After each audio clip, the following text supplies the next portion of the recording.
Nah, nah eh, sejak tahun 6000 sebelum Masehi itu orang Mesir eh, membuat permata itu tiruan dari kaca. Nah, sedangkan kaca ya untuk keperluan apa namanya infrastruktur, jendela dan sebagainya, ya itu apa sudah dibuat itu di tahun 290. Nah, tapi eh, kaca dalam bentuk eh, silinder yang dibuatnya dengan cara ditiup itu abad 12 sudah ditemukan oleh apa namanya para pendeta di Eropa sana. Nah, kegunaannya banyak ya wadah sebagai kontainer atau wadah, ya gelas struktur, ya gelas arsitek, ya gelas arsitek itu buat apa lampu dan sebagainya. Dan sebagai apa optik ya kacamata optik ya itu juga digunakan menggunakan gelas. Dan ada juga yang disebut dengan special glasses ya. Banyak special glasses itu ya untuk apa namanya ornamen apa perhiasan atau apa dan sebagainya, manik-manik dan sebagainya. Banyak jadi kaca. Nah,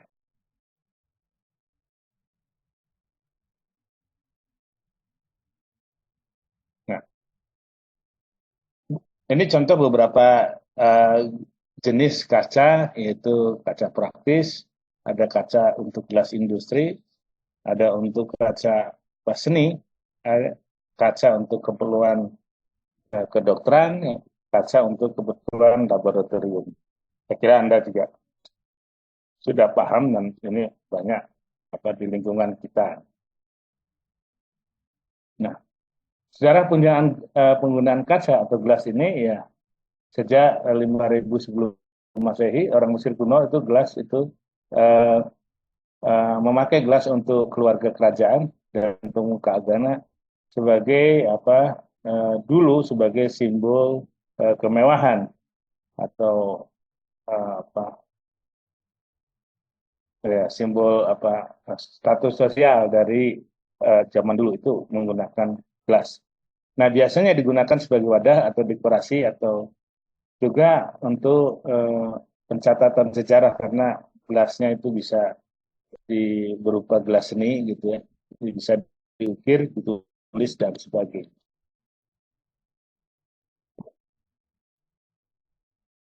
Nah, ini contoh penggunaan kaca pada zaman dulu. Nah, ada beberapa kategori kaca yang sampai sekarang secara komersial itu dibuat ya. Yang pertama adalah silika lebur. Ya, itu dibuat dari peleburan kuarsa dan pasir murni dan sering disebut dengan juga kaca kuarsa atau quartz glass. Nah, ini dibuat karena sifat ekspansinya rendah, titik pelunakannya tinggi, tahan terhadap temperatur tinggi, sangat transparan terhadap radiasi eh, eh, ultraviolet. Nah, yang kedua ada kaca komersial alkali silika. Ini dibuat dari pasir dan soda ya, eh, yang dilebur bersamaan ya menghasilkan ya eh, nah, Na2SO-X atau natrium silika. Yang ketiga adalah kaca soda gamping atau soda lime glasses.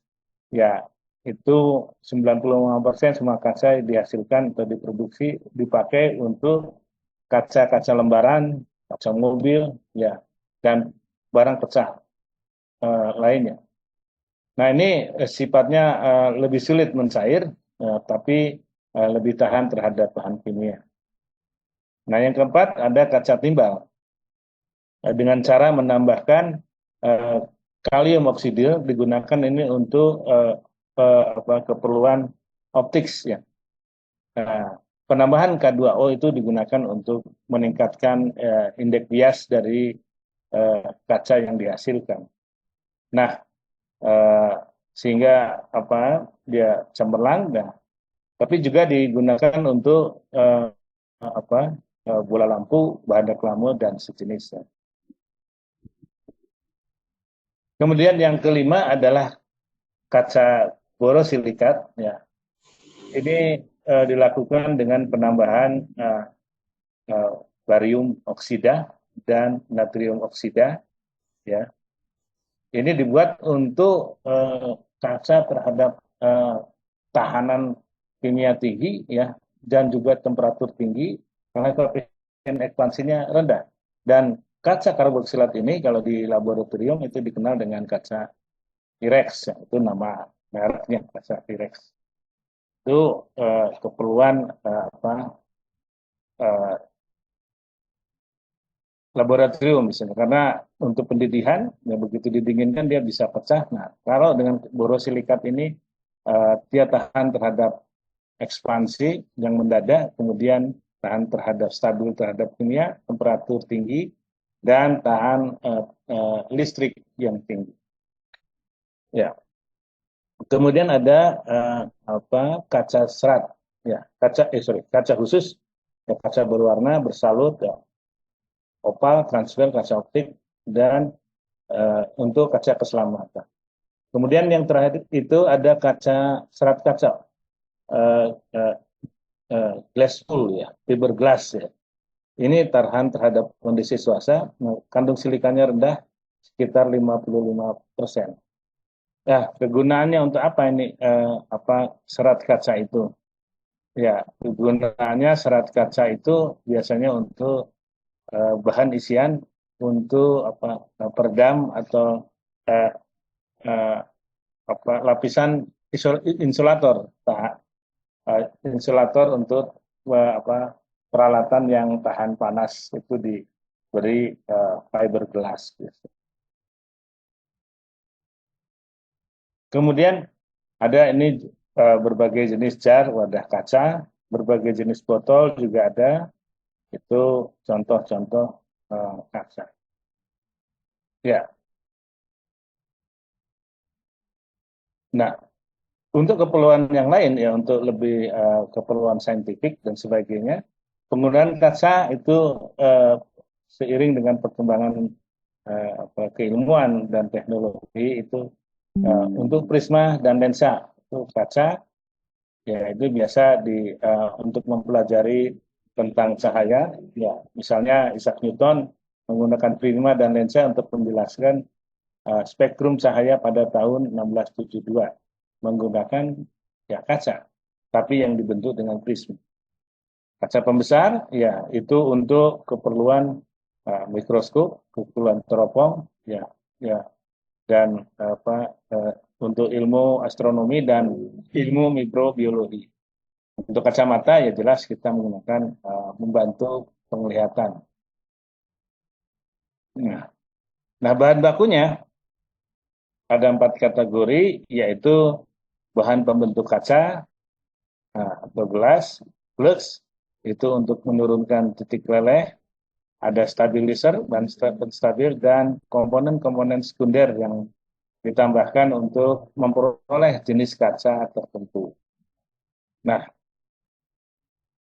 bahan pembentuk kaca itu yang pertama adalah silikat, senyawa silikat, pasir kuarsa. Banyak di kita ya di tepi pantai itu pasir kuarsa itu adalah bahan kaca.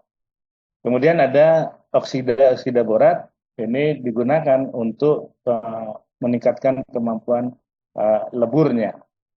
Fosfor, unsur fosfor ya kalsium fosfat atau asam fosfat ya digunakan untuk sebagai mengurangi kekuatan mekaniknya, tapi penambahan trikalsium fosfat dan asam fosfat ini untuk menciptakan kaca yang mempunyai transparansi tinggi untuk transparansi.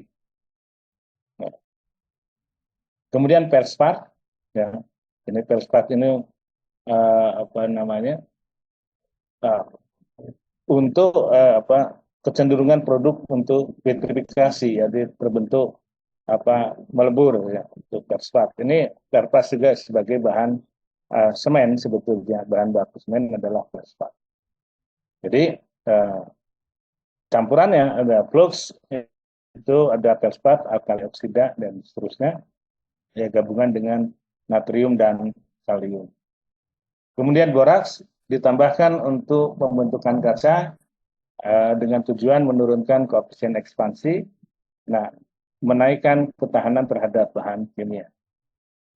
Ada yang disebut juga dengan kulet, yang merupakan pecahan gelas hasil produksi gagal, yaitu kaca bekas. Ya, digunakan apa untuk homogenitas peleburan, kecepatan peleburan, dan mencegah terjadinya gelembung-gelembung udara terhadap kaca yang dibuat. Nah, pengaruh oksida di dalam gelas, ada kalium oksida untuk menciptakan titik pelunakan, ya, temperatur tentunya ukurannya. Timbal oksida menaikkan indeks bias, mangan oksida menghilangkan warna, barium oksida menciptakan tahan panas, refraktori dan tahan kimia. Sedangkan penambahan besi oksida dan nitrogen oksida itu untuk memberikan warna pada gelas. Nah, ini komposisi beberapa jenis gelas ya. Ada tergantung keinginannya, ada untuk kaca jendela ya ternyata silikanya yang paling banyak, kaca plat silikanya yang unsur utamanya paling banyak, Pirek ini silikanya paling banyak, optics 54, yang lain adalah kalium oksida tetapi aluminiumnya dikurangi dan seterusnya. Fiberglass dan waterglass juga itu sama. Nah, tergantung pada komposisi ini akan membentuk jenis kaca yang kita inginkan. Nah, bagaimana proses pembuatan gelas ya? Secara block diagram ini bisa digambarkan ya, penyediaan bahannya disediakan lalu dilebur, lalu pembentukan ya. Lalu annealing didinginkan secara perlahan, temperaturnya diturunkan, nah baru penyempurnaan. Itu proses secara blok diagram pembuatan kaca. Nah, ini apa namanya? Ini soda as yang Anda sudah tahu, pasir sudah tahu, ini limestone, batu kapur Anda sudah tahu. Nah, ini kalau digabungkan itu akan di dalam furnace ya kurang lebih 1600 yang akan membentuk kaca. Ya. Ya, suhunya 1600 ya. 1600 artinya proses pembuatan kaca itu hampir mirip dengan proses pembuatan semen, memerlukan temperatur tinggi di atas 1500 ya, 1600. Nah, bagaimana menyediakan bahan ya? Tentunya pasir kuarsa dan sebagainya diayak, digiling dan dimurnikan. Ya. Kemudian dilebur ya. Pada saat peleburan kandungan air ini tidak boleh lebih dari 4%. Peleburan dilakukan sampai 1500 ya. Di dalam unitnya alatnya gampang ya, menggunakan tungku saja. Jadi tungku, tapi tungkunya banyak jenisnya, ada pot furnace, ada tank furnace, ada continuous tank furnace. Ini salah satunya adalah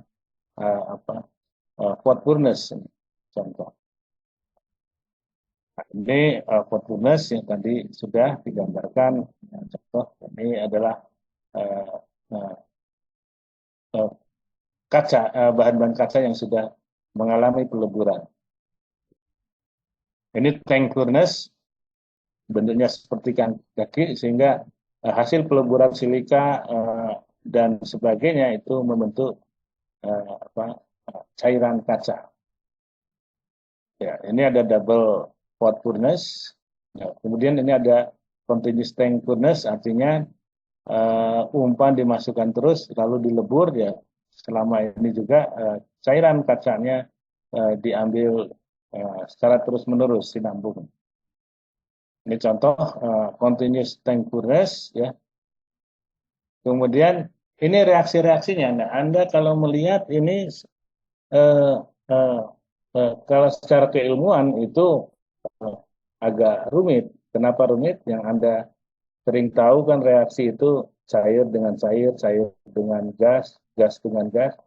Tapi yang rumit adalah reaksi padat dan padat. Rumit itu dalam artian uh, sulit mendeteksi misalnya laju reaksinya, mendeteksi apa namanya, apakah sudah terbentuk atau terurai.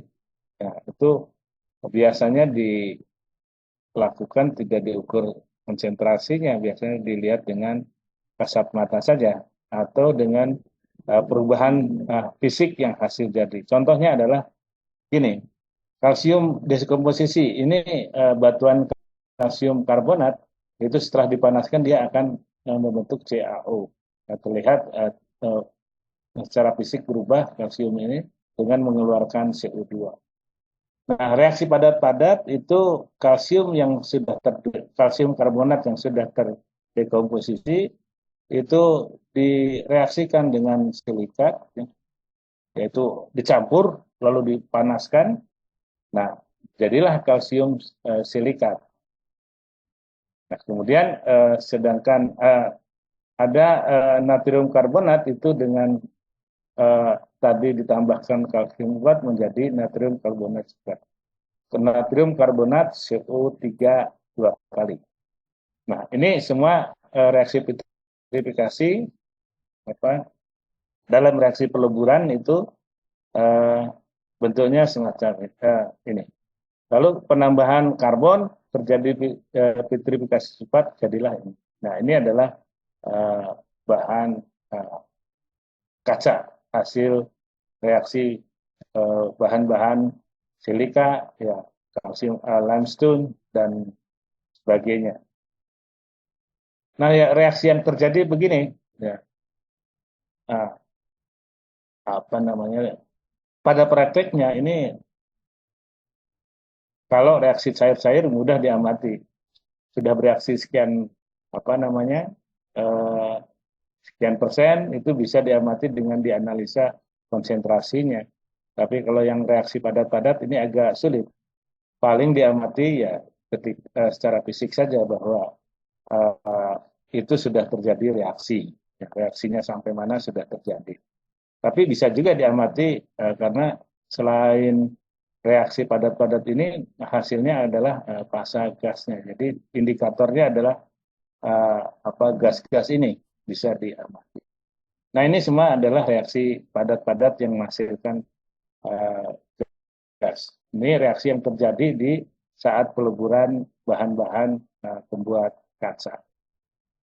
Nah, jadi pembuatan kaca itu ya ada apa? Ya komponen utama pembentuk bahan pembentuk tadi apa silika dan sebagainya. Ada tambahan lain plug untuk penggurusan, ada stabilizer, ya. Lalu digiling, lalu dikocok, dicampur ulang. Nah, biasanya juga ditambahkan komponen sekunder ke sini, ya, lalu dilebur, ya, ya, lalu dihaluskan, ya, barulah pembentukan kaca. Nah, pembentukan kaca itu atau lelehan dialirkan ke dalam mesin pencetak ya, dan dibentuk sesuai keinginan.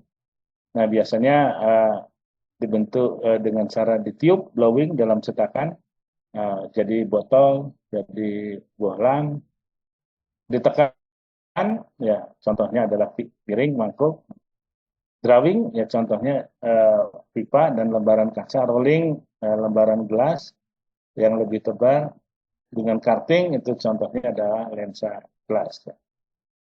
Nah, ini contoh pembentukan botolnya, ya jadi apa, cairan apa kalsium karbonat, eh, pasir silika dan sebagainya dipanaskan setelah terjadi lelehan, ya ini dibentuk, ya bentuknya sesuai dengan keinginan. Ya ini untuk dibentuk botol ya demikian. Ya. Ini prosesnya sederhana di rumah juga bisa, tapi untuk menghasilkan suhu 1600 itu kan sulit ya. Apa perlu bahan bakar yang banyak ya, dan desain furnace yang bagus ini sampai 1400 derajat Celcius. Nah, dalam prakteknya apa namanya tidak sulit sih hanya pasir, eh, natrium karbonat, kalsium karbonat, gelas bekas, dan tambahan aditif lain, lalu dilebur, dipanaskan, dibakar, ya, maka terjadilah lelehan kaca. Nah, kaca itu baru bisa dibentuk. Nah, secara praktikal tidak rumit untuk membuat kaca ini, tetapi secara teoritis itu tadi reaksi padat-padat agak rumit ya, untuk mempelajari termodinamikanya, kinetikanya, dan sebagainya. Nah, ini contoh press and blow, ya di press tapi lalu ditiup yang membentuk lelehan kaca untuk membentuk produk kaca tertentu. Nah, ini apa ya ini untuk menjadi botol di press dan ditiup. Ini juga sama secara manual konvensional di ditiup dan dibentuk.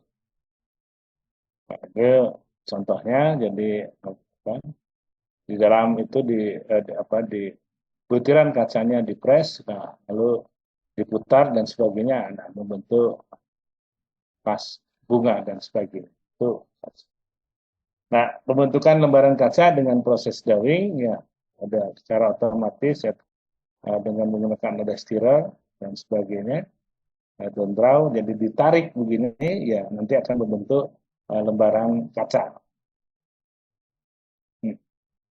Poskol untuk membuat kaca jendela jadi sama itu, ditarik ya, jadi kaca dialirkan begitu cairannya, lalu dipres sambil ditarik yang membentuk lembaran kaca ini. Drawing loring ini sama untuk lembaran kaca, ya paling diatur tebal tipisnya itu di nah, ya. Lalu ada proses annealing atau penyangaian, adalah proses pendinginan gelas secara perlahan untuk menghilangkan internal stres setelah pembentukan. Proses dilakukan dalam tungku yang suhunya dikendalikan dengan baik, dikenal dengan tungkuler.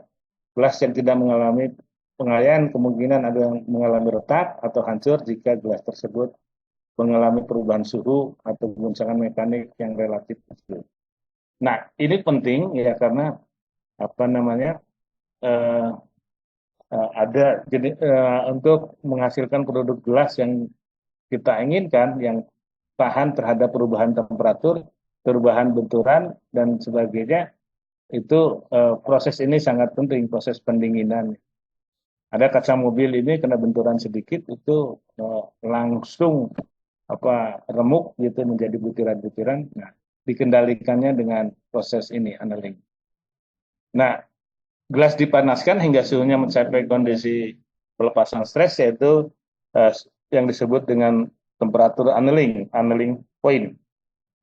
Ya, viskositasnya kira-kira 10 pangkat 13 poin ya, atau ya. Nah, uh,